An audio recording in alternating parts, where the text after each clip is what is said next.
poin yang menjadi apa ya utamanya begitu Bu, yang menjadi perhatian utamanya ini adalah food waste dan food loss. Bisa dijelaskan Bu Nani? Iya, jadi memang kita Indonesia ini harus ada upaya khusus untuk mengurangi sebenarnya food loss dan food waste. Jadi ini food loss ini adalah bagaimana sebenarnya proses ya dari hulu hingga ke hilir sampai ke distribusi ini terjadi sekarang itu banyak loss-nya, banyak kehilangannya. Jadi ini misalnya di hulu ya, di pertanian. Jadi kita benar-benar harus tahu bagaimana penanganan di lahan pertanian ya, misalnya itu baik itu buah, hortikultura atau padi atau segala macam tanaman pangan itu untuk dioptimalkan agar waktu dia panen ya itu bisa maksimal. Jadi waste-nya itu bisa tidak ada ataupun kalau ada dimanfaatkan untuk hal-hal yang lain. Misalnya hal-hal yang sirkular bisa misalnya dipakai untuk pupuk begitu ya. Jadi itu tidak terbuang begitu saja gitu. Itu yang pertama ya. Lalu yang kedua masih di food loss itu juga kita perlu mengawal memastikan distribusinya dan tempat pergudangannya. Jadi ini memastikan juga sebenarnya dengan teknologi ya. Karena teknologi ini bisa digunakan untuk misalnya membuat produk pengolahan atau produk pangan ini bisa namanya bisa lebih tahan gitu ya. Jadi ya ini sebenarnya upaya juga yang perlu dilakukan agar tidak loss ya, dan juga tempat penyimpanannya. Jadi ini satu hal food loss, dan food waste ini sebenarnya juga masalah perilaku. Kaitannya dengan perilaku, karena terbiasa kita harus makan ambil secukupnya. Jadi sisa makanan itu harus upayanya dikurangin, karena sekarang tuh berdasarkan data masih cukup besar persentase food waste kita. Walaupun sebenarnya food waste ini juga bisa diproses, tapi belum semua tempat atau daerah memiliki pemahaman, pengetahuan dan pengalaman dan juga fasilitas untuk bisa memproses sisa makanan, sampah sisa makanan. Jadi ini yang sedang juga diperhatikan khusus oleh pemerintah, bagaimana kita menangani ini semua agar nanti bisa dikurangi dan dampaknya kita bisa meningkatkan sebenarnya ketahanan kita, jadi food security kita. Ya. Oke, nah penyumbang terbesarnya dari mana sih Bu untuk food waste sendiri?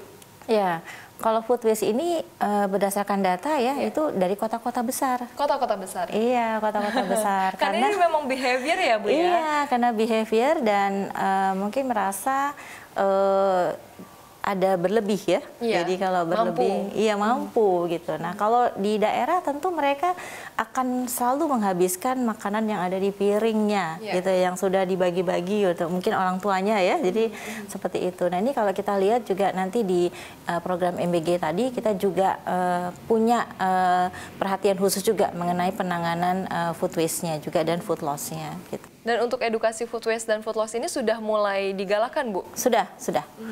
Ini sudah bergerak ya.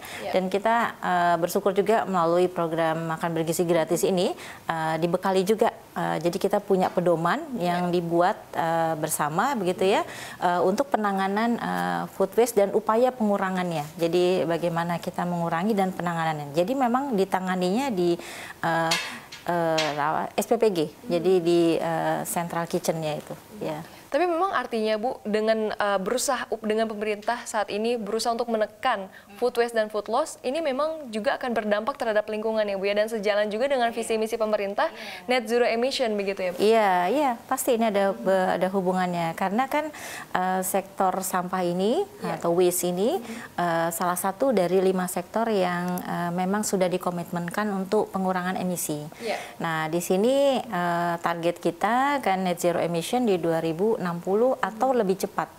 Nah untuk persampahan ini juga waste ini kita sudah melakukan juga upaya-upaya khusus, termasuk sekarang sedang memfinalisasi regulasi ya yang sebenarnya ada 3 regulasi dan kita akan upayakan sedang cepat nih untuk direvisi agar bisa nanti lebih implementatif ya dalam proses pengolahan sampah. Jadi ini sampah tuh tidak boleh hanya diangkut dibuang, tapi harus diangkut diproses. Oke, bukan hanya dibuang tapi juga ada prosesnya ya Bu ya. Diproses, jadi Diproses. ekonomi sirkular di Betul. sini ya. Ya. Betul. Nah Bu, ini kan tugas yang cukup besar ya Bu ya, dan kalau hanya diemban oleh pemerintah sendirian, rasanya akan cukup berat.